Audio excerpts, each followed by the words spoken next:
Bienvenue, Saïd Hamzazi. Merci, bonjour. Merci d'avoir accepté notre invitation. Je rappelle que vous êtes ministre de l'Éducation nationale. Plaisir partagé. Je rappelle que vous êtes ministre de l'Éducation nationale, de la formation professionnelle, de l'enseignement supérieur et de la recherche scientifique. Alors, j'ai envie de dire, on peut parler de tout avec vous. Essentiellement d'école, essentiellement de système éducatif. Absolument. Et j'ai l'impression, Saïd Hamzazi, que depuis que vous êtes aux responsabilités, vous êtes à la tête de ce ministère, c'est des examens permanents pour vous. Ça a commencé avec les manuels scolaires, l'introduction de quelques termes d'Arija qui ont suscité le tollé de certaines formations politiques plus ou moins conservatrices. Voilà, langue d'enseignement. Tout ça, c'est compliqué? C'est passionnant. C'est pas compliqué? C'est pas compliqué, c'est passionnant. Ça montre que c'est un secteur qui est en ébullition. Il y a du changement et c'est naturel qu'on puisse avoir de la résistance au changement. Moi, je pense qu'il faudrait de la maturité à tout ça. Et nous sommes en train d'acquérir cette maturité parce que nous avons besoin d'expliquer, d'être très pédagogiques et nous efforçons à faire cela. Mais je vais dire, Saïd Hamzazi, j'ai l'impression que logiquement, vous devriez expliquer votre réforme à l'ensemble des Marocains, absolument, aux parents, et que vous passez votre temps aujourd'hui, depuis quelques semaines et depuis quelques mois, à faire de la pédagogie auprès du personnel politique, y compris des partis qui composent le gouvernement. Donc c'est assez ahurissant. Tout à fait. Pas ahurissant, au contraire, mais c'est un exercice intéressant, je vous disais. Il faudrait que cette passion que nous portons, tous, on puisse la transmettre à tous les Marocains. Mais qu'est-ce qu'ils ne comprennent pas, les autres formations politiques? C'est pas qu'ils ne comprennent pas, mais je vous dis, c'est un processus qui est tout à fait naturel. Donc j'ai eu le plaisir et l'occasion d'expliquer cette réforme, tout ce chantier-là, à l'occasion de la discussion du projet de loi cadre à la Chambre des députés. Et c'était des heures et des heures, plus de 60 heures, d'explications, de débats très riches, très constructifs. Très profonds aussi. Très profonds. Sur les enjeux. Voilà. C'est de montrer un peu l'importance de la vision stratégique, la traduction de cette vision en loi, parce qu'il y a eu une charte en 99 et qui n'a pas été appliquée parce qu'elle n'a pas été encadrée par une loi. L'importance de cette loi et l'importance de ce chantier qui va permettre de rehausser l'école marocaine et de la positionner dans le développement social. Mais pour autant, Saïd Hamzazi, j'ai envie de vous dire, le projet de loi cadre 51-17, il n'est toujours pas voté. Il n'est toujours pas voté, je le disais à Justine. Aujourd'hui, il y a un consensus. Donc ça veut dire que ça continue à coincer? Je veux dire, ça coince. C'est une prise de position par rapport à 2 articles. C'est une loi qui comporte 60 articles. Il y a un consensus général sur l'ensemble de ces articles. Nous sommes en train de travailler pour dépasser ce clivage. Sur ces deux. Vous en êtes où On est la session du printemps, elle est là jusqu'au 25 juillet. Oui. Et j'espère qu'on aura l'occasion de revenir en commission pour voter les amendements proposés par les différents groupes parlementaires. Parce que le 25 juillet, c'est dans 3 semaines. C'est dans 3 semaines, absolument. Vous pensez que le match est jouable? Il suffit d'une journée pour pouvoir voter ces amendements. Mais là, à l'heure actuelle, est-ce que vous pensez que les partis politiques, dont le Parti Justice et Développement qui émet de la résistance, est-ce qu'il va voter? Est-ce qu'il est prêt à voter? On va voir ça dans les prochains jours. Donc c'est pas encore fait totalement? C'est pas encore fait totalement, mais j'espère qu'on va pouvoir dépasser ce problème de compréhension et d'assimilation. Parce que la problématique, c'est essentiellement l'introduction des langues étrangères. Non, pas l'introduction des langues étrangères, c'est l'adoption. Oui. L'adoption des langues étrangères comme langue d'enseignement des matières scientifiques et techniques. Nous estimons aujourd'hui qu'il faut absolument diversifier l'offre de formation et permettre aux jeunes Marocains d'apprendre correctement les sciences.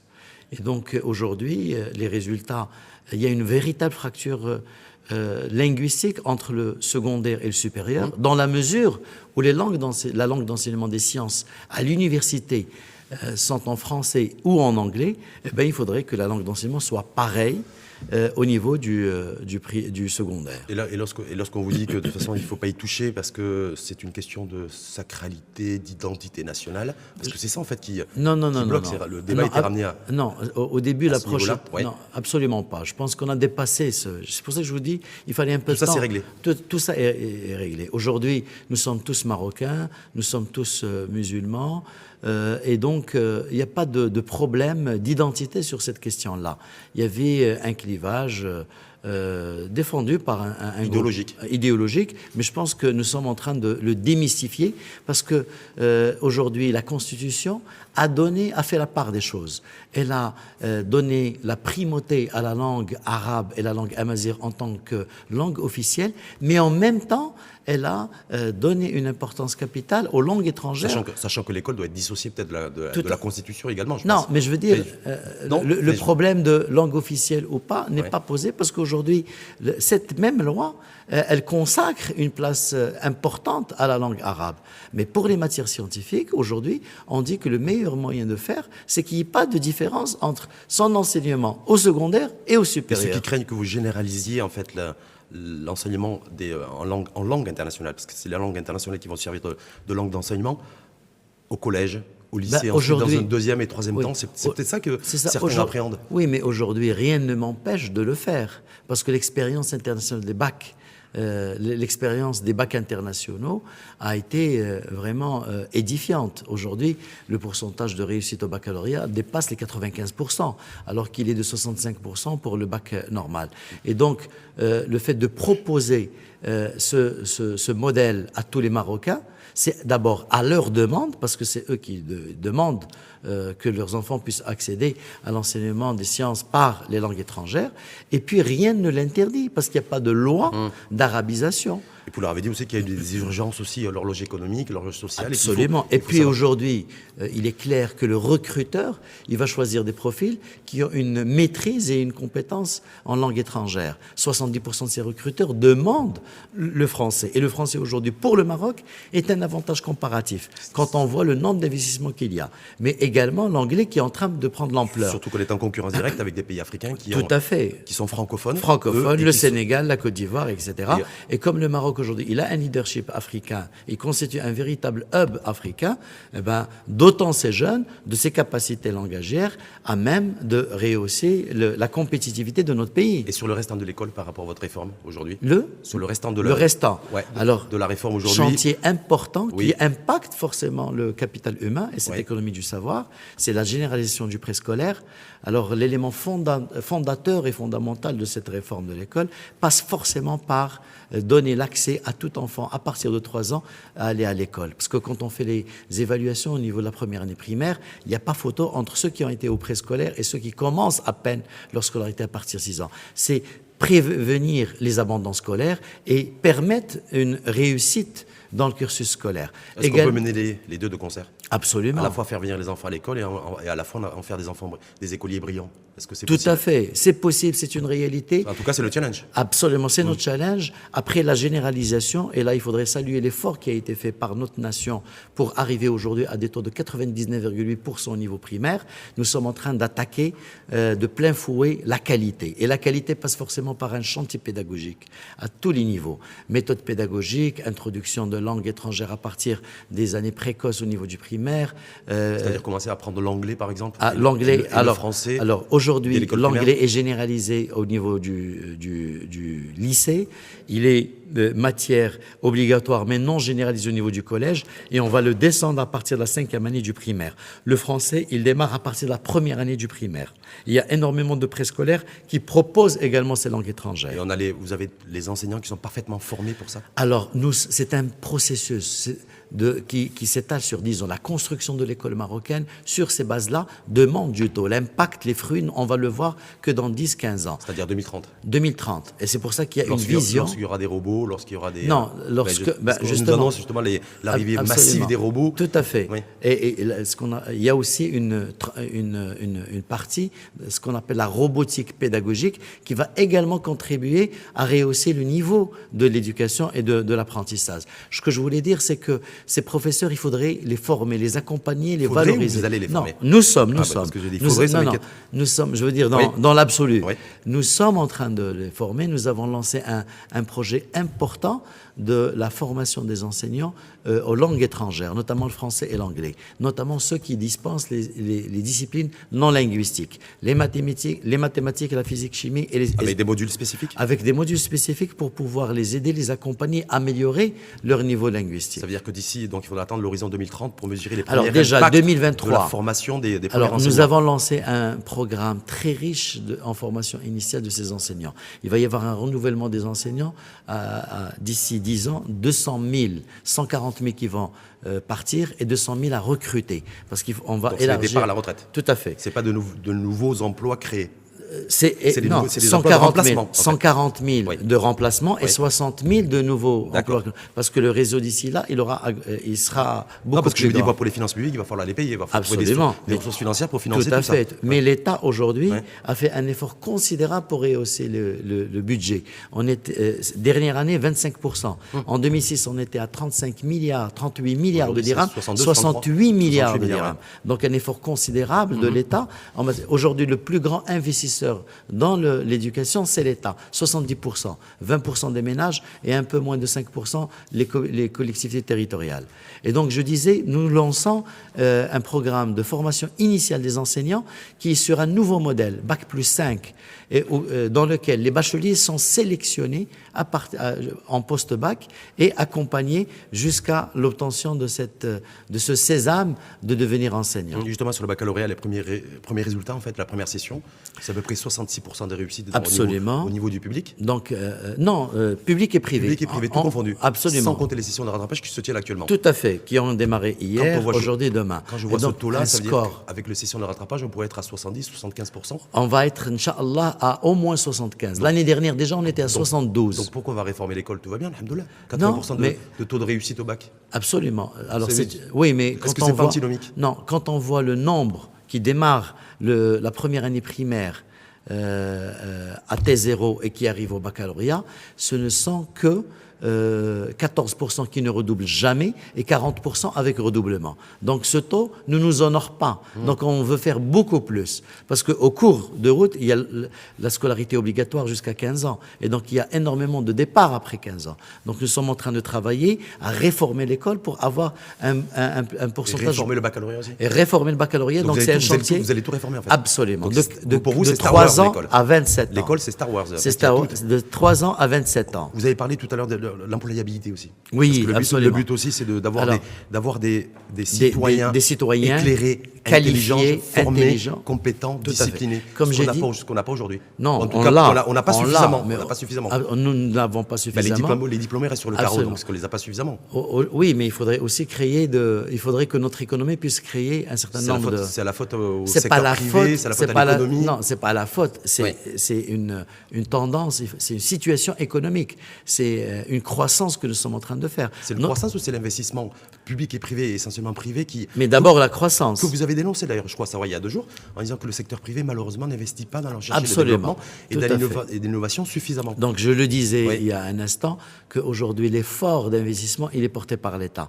Si le privé pouvait aligner le même investissement en termes de R&D, on créerait beaucoup plus de richesse, beaucoup plus de valeur et ça impactera forcément à l'employabilité des Est-ce que vous l'avez jeunes. dit à Saladin Mezouar, le président de la CGM, à tous les acteurs du secteur Absolument. privé aussi, Mais il faudrait également à Mohamed Metchaboun aussi, peut-être que fiscalement il tout pourra à accompagner fait. un petit peu tout ça. Mais c'est justement, Oui. il faudrait également accompagner le privé par un certain nombre d'instruments, notamment le crédit impôt recherche, Oui. qui va vraiment donner de la... En ayant la garantie que toutes les entreprises jouent le jeu Absolument. de la recherche, de la R&D, et du développement, ce qui n'est pas le cas, et ne pas Alors, encaisser l'argent de et l'État. il va forcément rehausser sa compétitivité en investissant sur la R&D. Comment vous expliquez-vous que plus on a de diplômes dans notre pays, plus on a de chances d'être au chômage? Ben, Ce qui est hallucinant, parce que toutes les économies qui se sont développées, oui. et c'est l'inverse. Alors, je moins, dis- moins on a de diplômes, moins on a de chances de trouver Alors- l'emploi. Et nous, c'est plus on a de diplômes, plus on a de chances de ne pas trouver d'emploi. Ouais. Quand on est plus diplômé, c'est-à-dire on a, bac plus 2, bac plus 3. À partir de bac plus 5, c'est différent. On inverse la tendance. On a beaucoup plus de chances de trouver de l'emploi quand on est à bac plus 5. Mais à bac plus 2, à bac plus 3, on a moins de chances de trouver de l'emploi quand on est à bac uniquement. Pourquoi? Parce que c'est l'état de santé également de nos PME.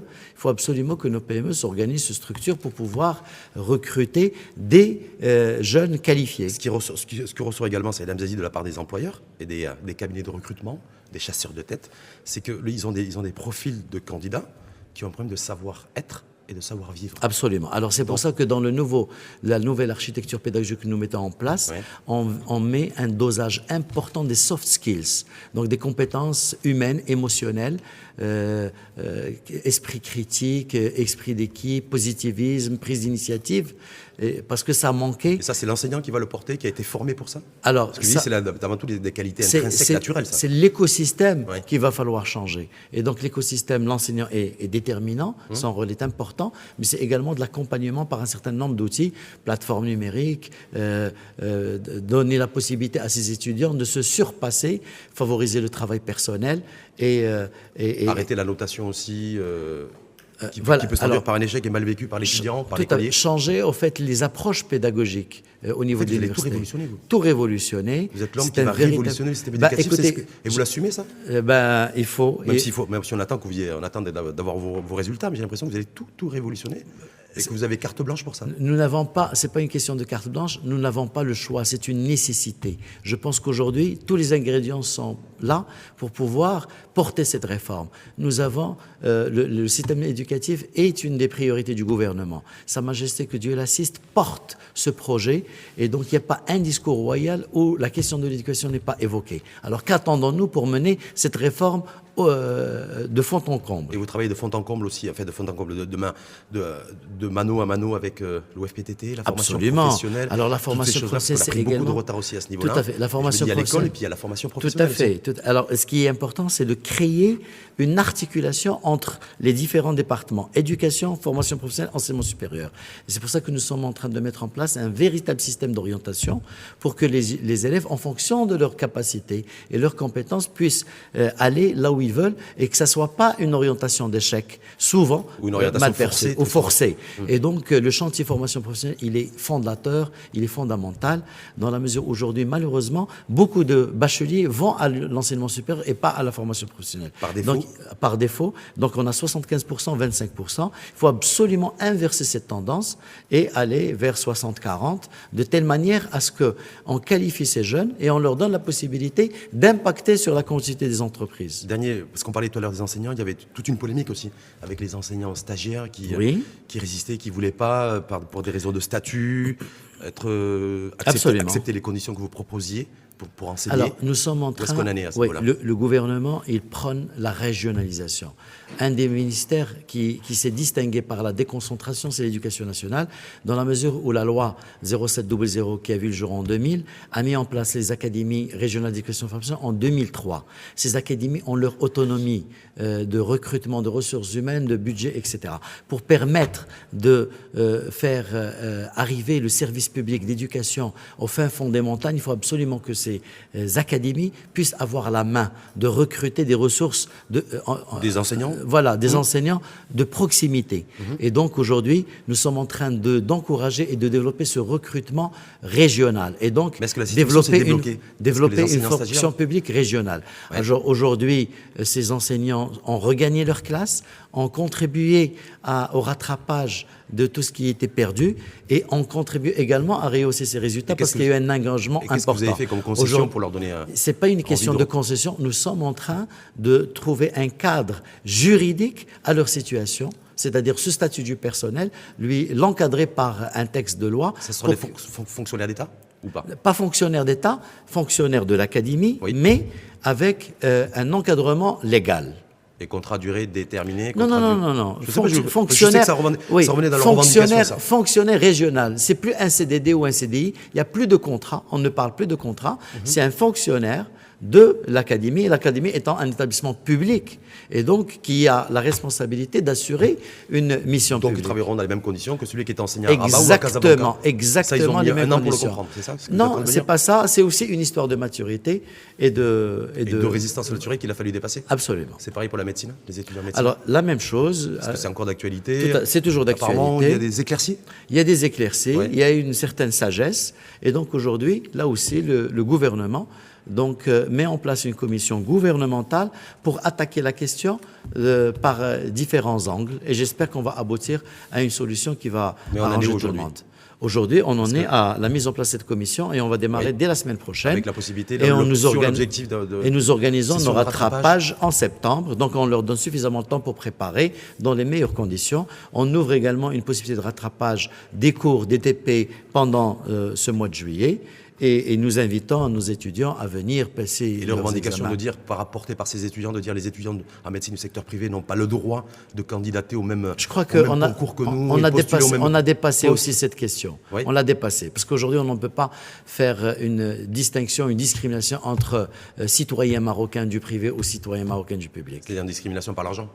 Non, même pas. Privé-public. Parce que les parents qui ont placé leurs enfants dans le privé, c'est des contribuables. Oui. Et c'est eux qui contribuent également à construire. C'est-à-dire qui payent les facultés publiques et les hôpitaux publics. Donc on doit leur garantir l'accès à la fonction publique, à travailler dans un CHU, dans les hôpitaux. C'est un droit constitutionnel. Et quand vous avez dit ça aux étudiants du public, qu'est-ce qu'ils vous ont répondu? Parce qu'ils ne veulent pas ça, eux. Non, au fait, c'est pas qu'ils ne voulaient pas. Il faudrait qu'on apporte des solutions à ces étudiants du public. Et la solution viendra par le gouvernement en créant un certain nombre de postes de résidents. Donc vous allez créer plus de postes? Absolument, tout à fait. Parce qu'aujourd'hui, il y a un besoin. Oui, c'est-à-dire que vous allez créer, on va être aujourd'hui, je crois d'année en année, c'est 700. Et d'année en année, il y a lieu de créer plus. Alors, c'est quelque chose que nous... Comment vous allez financer ça?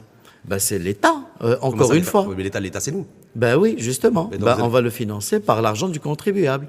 Et c'est pour ça qu'on dit par l'impôt. Quand les gens disent que l'État se désengage de l'éducation et de la santé, pas du tout. Aujourd'hui, quand on voit l'effort qui est fait pour construire 2 CHU, un à Agadir, un à Tanger, 5 milliards de dirhams, et un autre en projet à Laayoune, quand on voit l'effort qui est consenti pour financer 2 facultés de médecine publiques à Tanger et Agadir, 800 millions de dirhams, et tous les postes budgétaires qui sont donnés chaque année aux facultés. Et les Marocains qui dénoncent l'état de certains hôpitaux publics? Est-ce qu'il y a aussi un effort qui doit être fait, absolument, qui n'est pas suffisamment fait mon collègue de la santé est en train de faire un travail remarquable pour rehausser la qualité de la prestation de santé publique. En tout cas, tout ça, on a bien compris que c'est l'État qui va investir, c'est l'État qui va dépenser notre argent. L'argent des contribuables au service des citoyens marocains. Pour l'égalité entre étudiants médecins publics et étudiants médecins privés. Absolument. C'est tout. Tout à fait. C'est ça qu'il faut retenir? Absolument. Donc là, ça devrait se débloquer dans les prochains jours aussi? Inch'Allah. Saïd Hamzazi, merci à vous. Merci à vous. Je rappelle que vous êtes ministre de l'Éducation nationale, de la formation professionnelle, de l'enseignement supérieur et de la recherche scientifique et qui se veut celui qui veut révolutionner le système éducatif, c'est ça? Révolutionner, non, mais mener les bonnes réformes, des réformes de profondeur. Vous voulez inverser tous les mindsets et tous les logiciels, à la fois des enseignants. Un certain moment. Mais il faudra le faire aussi du côté des parents. Absolument, tout à fait. Et j'ai fait un appel tout à l'heure aux parents, parce qu'aujourd'hui... Vous avez parlé de parents démissionnaires? Non, je veux dire, pour un peu provoquer et pousser les parents à être beaucoup plus impliqués. Et je salue les fédérationisations des parents d'élèves qui font un travail remarquable dans les écoles, mais j'appelle également tous les autres parents, toutes les autres familles, d'accord, pour porter cette réforme avec nous. Parce que la question de l'éducation n'est pas une question de ministère, c'est une question de toute la société. Il n'y a pas un foyer qui n'est pas concerné par ce... tout le monde est concerné, qu'on ait son enfant dans le public, qu'on ait son enfant dans le privé. Tout à fait. Et par rapport à ceux qui considèrent payer trop cher l'éducation dans le privé, qu'est-ce que vous leur dites, vous? Alors, voilà, c'est de plus en plus cher. On a l'impression que l'État nous a abandonnés. Non, absolument pas. Il y a tous les standards. Il y a une loi qui règle cette question. Avec l'adoption de la loi cadre, c'est un chantier qu'on va ouvrir pour essayer de créer une nomenclature de ces tarifications en fonction des standards. Pas plafonnement, mais en fonction de la prestation. C'est-à-dire il y aura des écoles 5 étoiles, il faut payer le prix de 5 étoiles. Il y a des écoles... Comme l'hôtellerie, en fait, comme dans le tourisme. Mais bon, sur le standing, pas sur la qualité d'enseignement. La qualité d'enseignement sera pareille, dans la mesure où ce qui est appliqué sur 5 étoiles sera appliqué à 2 ou 3 étoiles. Très bien, mais merci en tout cas à vous. Merci à vous. Ministre de l'Éducation nationale, de la formation professionnelle, de l'enseignement supérieur et de la recherche scientifique.